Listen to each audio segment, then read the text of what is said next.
Columnas sin techo. Publicación de losdanieles.com. Los Danieles, columnas sin techo, página oficial. Columnas sin techo. Publicación de losdanieles.com. Compartir contenido.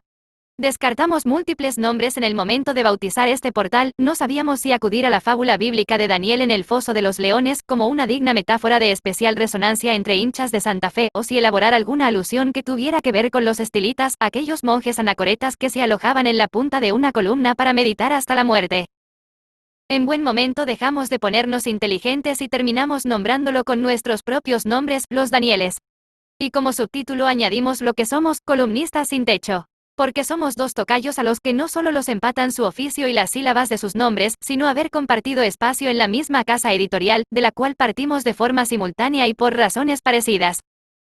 Ahora abrimos este espacio en el cual alojaremos cada domingo nuestras columnas, seguros de que los columnistas no tenemos dueño, o, mejor, de que los dueños únicos de los esfuerzos de un columnista son los lectores.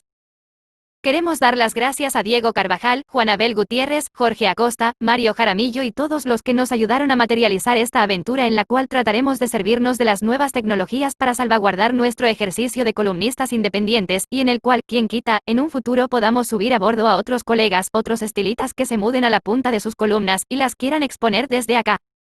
Ya veremos si sucede. Por lo pronto, acá estamos los dos Danieles dispuestos a cumplir la cita semanal de hospedar nuestras columnas a las 6 de la mañana todos los domingos, como si este portal fuera el tejado que improvisamos ante nuestra súbita intemperie. O como una forma feliz de poder seguir siendo lo que somos, lo que siempre fuimos y vamos a ser, dos columnistas sin techo. Almohadilla Los Danieles. Compartir contenido. Columnas sin techo.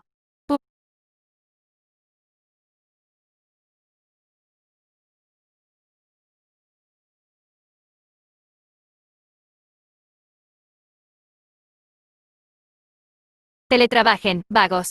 Publicación de losdanieles.com. Compartir contenido. Para un alma neurótica, como la mía, quedarme en la casa constituye una verdadera bendición.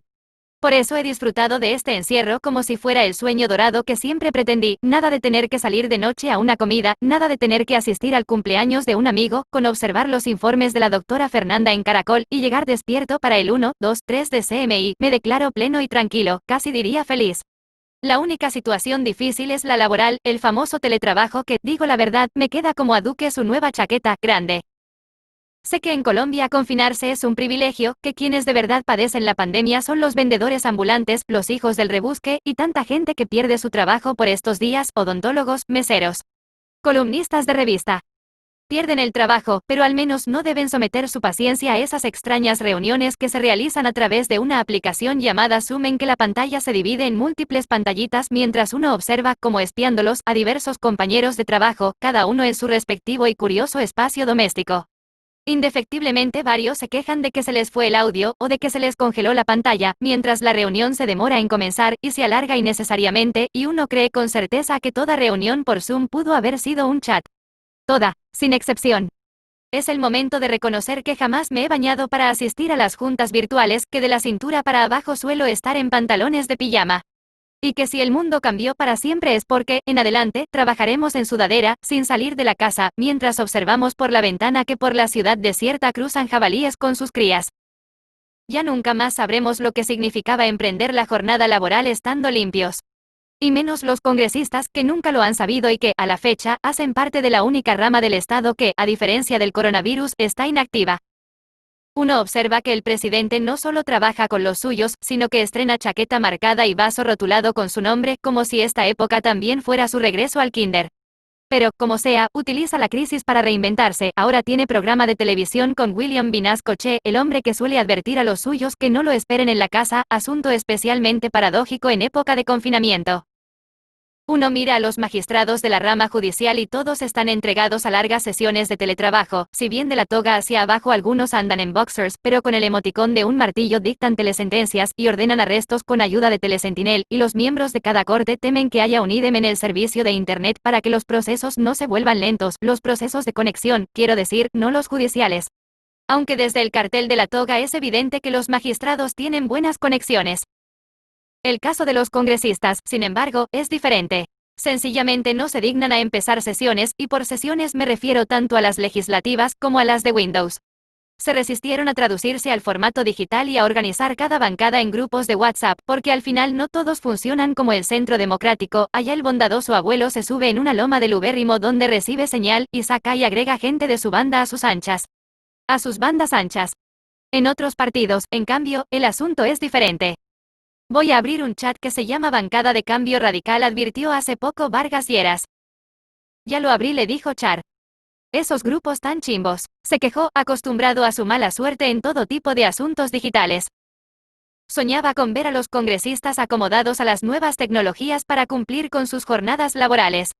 Quería gritarles, como dijo Gabriela Tafur, teletrabajen, vagos, a través de un audio de WhatsApp.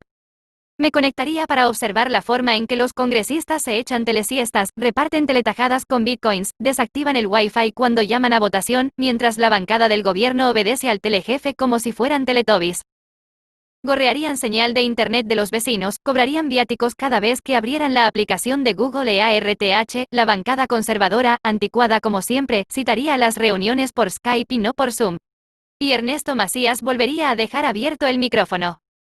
Y, mientras tanto, libre de humanos, el recinto físico del Capitolio se iría llenando de animales que vuelven de sus escondites. Micos, elefantes, ratas con crías, zorros, lobos, lagartos, todos se pasearían por las curules y algunos harían nido en ellas para repoblar la tierra. Pero Lidio García, presidente del Congreso, no fue capaz de citar a las teleplenarias y, de modo tardío, convoca ahora a unas disminuidas reuniones presenciales a las que no asistirán congresistas en alto riesgo de contagio, representantes hipertensos, senadores cuyo pelo, a diferencia de ellos, ya haya ido a la cana. Y quizás algunos miembros de las FARC y herederos de la parapolítica, pese a que unos y otros tienen avanzados conocimientos sobre el mundo de las vacunas. Casi un mes después de la fecha obligada, el Congreso se dignará, por fin, a trabajar. Una vergüenza el senador García. Es evidente que le faltan pantalones. Si convocara por Zoom, veríamos que los tiene de pijama. Compartir contenido.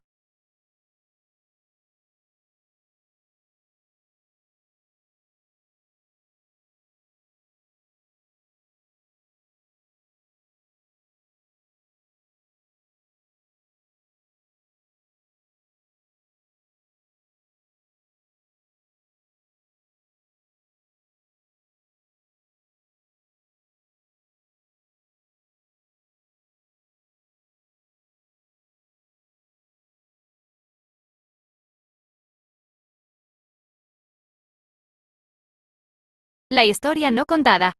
Publicación de losdanieles.com. Compartir contenido. Para un alma neurótica, como la mía.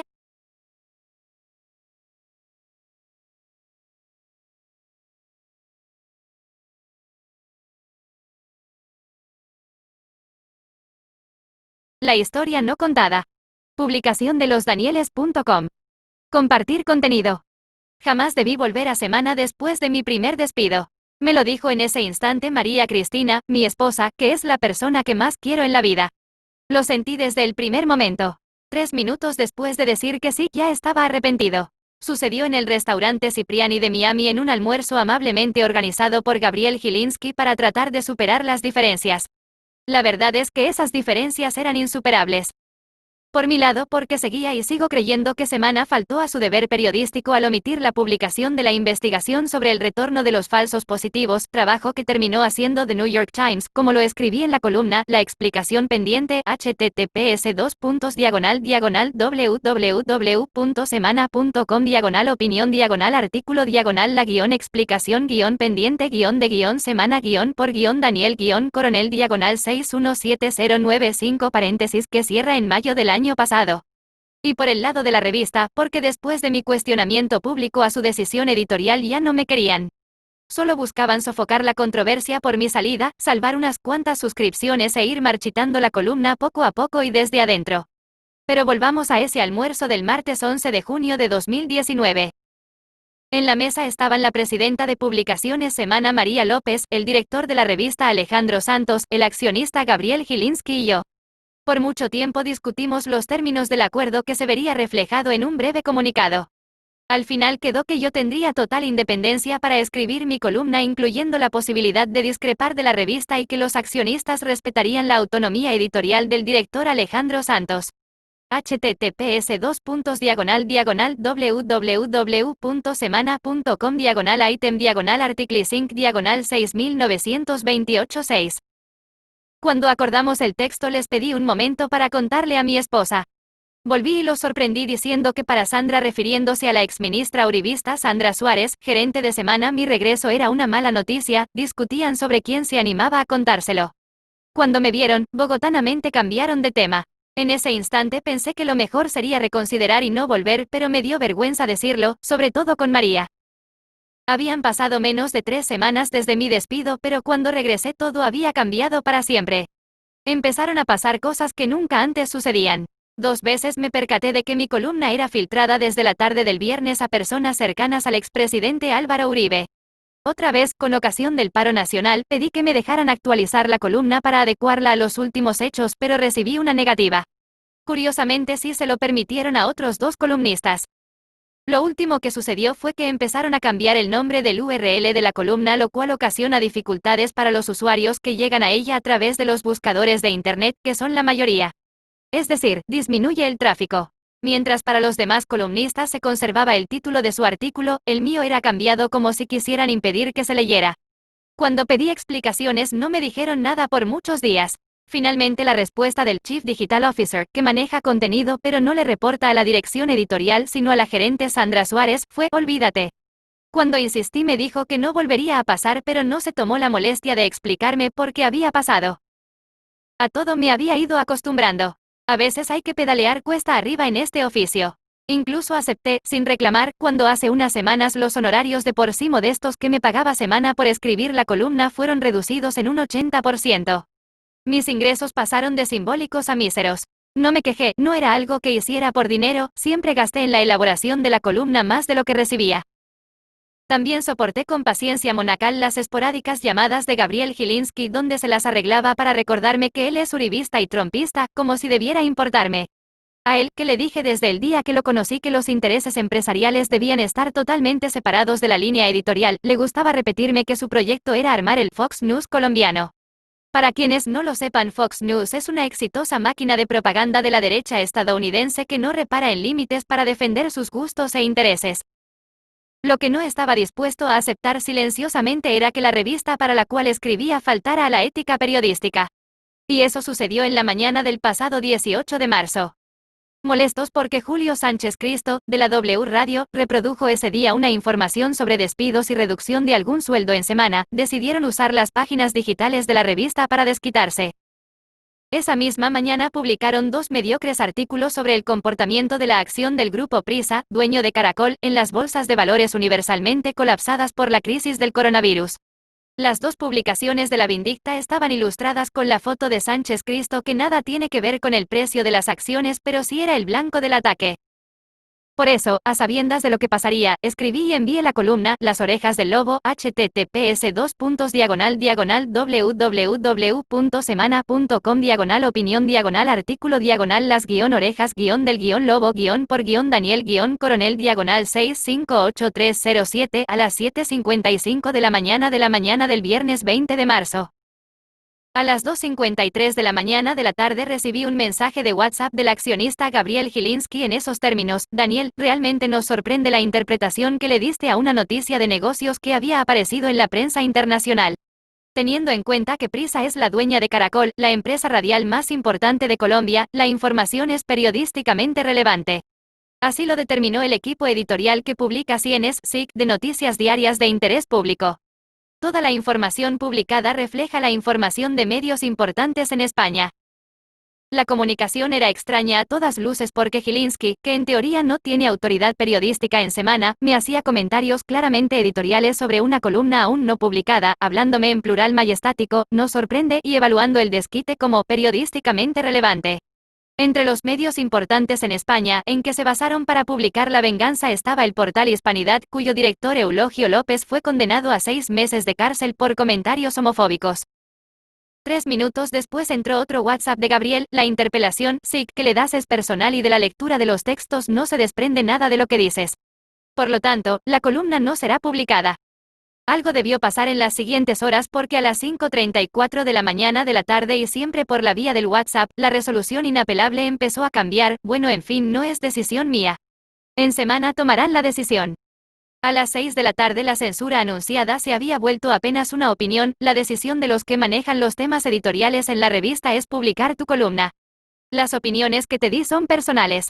Semana respetará tu opinión, por más que yo personalmente no esté de acuerdo con el contenido por las razones expuestas. Gabriel me marcó varias veces durante 2 días, pero no le respondí porque no era él, sino el director Alejandro Santos, el interlocutor adecuado para tratar un tema editorial. Alejandro nunca llamó. La columna fue publicada y unos días después recibí otro WhatsApp y un correo electrónico, esta vez de la gerente Sandra Suárez, comunicándome mi despido por disposición de la compañía. Pensé que era el momento de poner fin a mi carrera de columnista, sin embargo tengo aún algunas historias para contarles. Por lo demás, estar al lado de Daniel Samper Ospina, cuya renuncia solidaria agradeceré siempre, me anima a explorar este nuevo camino para seguir hablando con ustedes. Compartir contenido.